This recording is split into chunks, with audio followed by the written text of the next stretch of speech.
আবারও সকাল সকাল চলে আসছি তোমাদের সঙ্গে নতুন আরেকটা ব্লগ নিয়ে। এটা সিলেটেরই আরও একটা ব্লগ, যেটা আমার একটা মামা শ্বশুর বাড়িতে সকালবেলা বসে চা খাচ্ছিলাম। তো এটা হচ্ছে করের পাড়া। যারা সিলেটের আছো তারা অবশ্যই চিনো। গুটাটিকর থেকে আমরা যেদিন সাদা পাথর গিয়েছি ওই দিনই রাতে ফেরার পথে আমরা করের পাড়া চলে এসেছি। যদিও একটু আগে আসার কথা ছিল, বাট আমাদের আস্তে আস্তে অনেকটাই লেট হয়ে গিয়েছে সব মিলিয়ে। আমার যে কিউট মামিটার কথা বলেছি ওই মামিটার বাড়িতেই এসেছি। আর ওদের বাড়ির আশেপাশে এত পরিমাণ বানরের উৎপাত ছিল। আমি যদিও ভয়ে ছিলাম, বাট প্রাচ্য খুবই এক্সাইটেড ছিল বানরগুলোকে দেখার জন্য। এগুলো হচ্ছে ঝাঁক বেঁধে সবগুলো চলে আসে।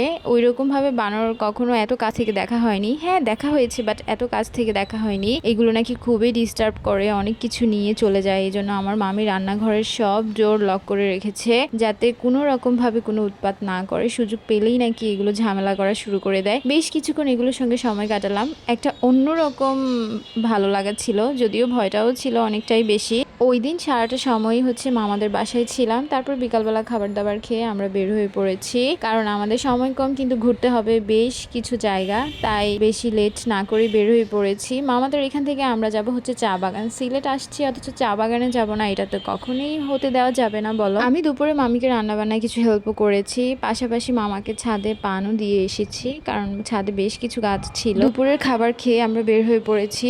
আমাদের মামার বাসার পাশে একটা অনুকূল ঠাকুরের মন্দির ছিল। ভাবছিলাম চা বাগানে যাওয়ার আগে এখান থেকে একটু ঘুরে যাই, ঠাকুর প্রণাম করে যাই। যেই কথা সেই কাজ, আমরা এখন মন্দিরে এসেছি। আসার পরে মন্দিরের যে লুকটা অনেকটাই সুন্দর আর শান্তশিষ্ট ছিল। মানুষজন একদমই কম ছিল। আর এখানে এত পরিমাণ ফুলের গাছ ছিল, দেখতে বেশ ভালো লাগছিল। দুই সাইডেই হচ্ছে ফুলের গাছে ভরা। এত সুন্দর পরিবেশ, তার মধ্যে বেশ কিছু ফুলের গাছ। এখানে কয়েকটা ছবি না তুললে নাই হয়। তাই সিঁড়ি দিয়ে যতই উপরে উঠছি ছবি তুলছি, আর ফুলের গাছের সংখ্যাও ধীরে ধীরে বাড়ছে। খুব কাছে যেহেতু মন্দিরটা ছিল, তাই আমরা এখানে চলে এসেছি। আমাদের অনুকূল ঠাকুরের যেসব মন্দির আমি দর্শন করেছি, সবগুলো মন্দিরে এত বেশি নিরিবিলি থাকে। আর আমার পছন্দের কালার সাদা, আর সব সময় এই মন্দিরগুলো সাদার মধ্যেই হয়ে থাকে। আমি জানি না সাদার মধ্যে এমন কি আছে যার কারণে আমার এত বেশি ভালো লাগে। তার মধ্যে যদি হয় ঠাকুরের মন্দির, তাহলে তো কথাই নাই। ঢুকে কিছুক্ষণ ঘোরাফেরা করলাম, ঠাকুরকে প্রণাম করলাম, তারপরে কিছুক্ষণ আবার ঘোরাফেরা করে দেন আমরা ব্যাক করলাম। আর এখানে ফুলগুলোকে আমি কাছ থেকে পর্যবেক্ষণ করছিলাম। এত ফুল ছিল এখানে, কিছু ফুলের নাম তো আমি জানিই না। আমিও যেহেতু সিলেটে প্রথম, আমার হাজবেন্ডও বেশ কয়েক বছর পর এসেছে, তাই আমার একটা দেবরকে সঙ্গে করে নিয়ে এসেছি। কারণ একজন স্থানীয় লোক সাথে থাকলে ঘোরাফেরা করতে বেশ ভালো হয়, তাহলে আর দ্বিধায় পড়া লাগে না যে কোথায় যাব, কিভাবে যাব। আর আমার এই দেবরটা অনেক সুইট। এখন আমরা মন্দির থেকে বের হয়ে চলে যাচ্ছি চা বাগানে। আর চা বাগানে ঢোকার আগে এই জায়গাটা বেশ কিছুক্ষণ হাঁটা লাগে। আমাদের এমন অবস্থা হয়েছে যে যেহেতু হাঁটাহাঁটি করা হয় না, অল্প কিছুক্ষণ হাঁটার পরেই হচ্ছে আমার জায়গায় জায়গায় ব্রেক নিতে হয়েছে। ওই ব্রেক নেওয়ার টাইমে আমি আমার ছবি ভিডিও তুলে নিয়েছি। চারপাশটা যেহেতু সবুজ, তার মধ্যে আমি শাড়ি পরে বের হয়েছি, দেখতে ভালোই লাগছিল সবকিছু মিলিয়ে। আর বর্ষার সিজনে নাকি চা বাগান সবচাইতে বেশি সুন্দর থাকে, যদিও এখনো আমার বেশ ভালোই লেগেছে। বেশ কিছুক্ষণ ঘোরাঘুরি করে দেখার পর একটা সুইটেবল জায়গা পেলাম, যেখানে বেশ ভালো ছবি ওঠানো যাবে। কালারটাও বেশ সবুজের মধ্যেই ছিল, কারণ চা বাগান যদি সবুজ না হয় তাহলে আবার ভালো লাগবে না ছবি তুলে। তাই একটা জায়গায় আসলাম, এসে আমরা ব্যাগ রেখে দেন স্টার্ট করলাম ছবি তোলা। সিরিয়ালে যেহেতু প্রথমে আমি আছি, তাই আমি ভাবছিলাম কোথা থেকে শুরু করলে ভালো হবে।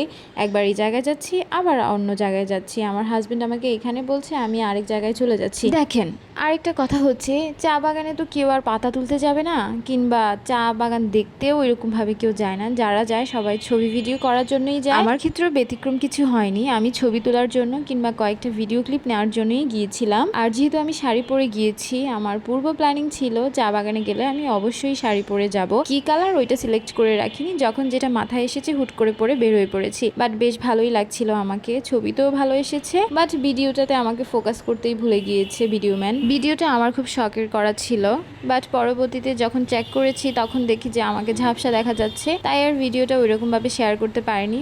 ভাবলাম যে রেখে দেই, কখনো ব্লগ আপলোড দিলে ওইখানে আমার গাইজদেরকে দেখাবো যে অ্যাকচুয়ালি কী করেছি। আর এখানে আমার দেবরের কাছে দিয়েছি প্রাচ্যকে, কারণ যেহেতু আমার হাজব্যান্ড আমার পার্সোনাল ক্যামেরাম্যান, তাই প্রাচ্যকে রাখাটাও দরকার। কারণ চা বাগানে উঁচু নিচু অনেক জায়গা ছিল, যেখানে পা একটু ব্যতিক্রম হয়ে গেলেই ব্যথা পাওয়ার চান্সেস থাকে। তাই ভাবলাম যে ওকে একটা সেফ জোনে রেখে দেন আমরা আমাদের মতো ছবি ভিডিও করে নিই। একদম শান্ত লাগছে, চা বাগান থেকে বের হয়ে যাচ্ছে এখন হেঁটে হচ্ছে একটা নির্দিষ্ট জায়গায় যাব, যে আমরা সিএনজি উঠবো, কারণ আমরা এখন কাজল সাজাবো। নেক্সট ব্লগে তোমাদের সঙ্গে শেয়ার করব কাজল শাহ কী করেছি। আপাতত এই ব্লগটা এখানেই শেষ করছি।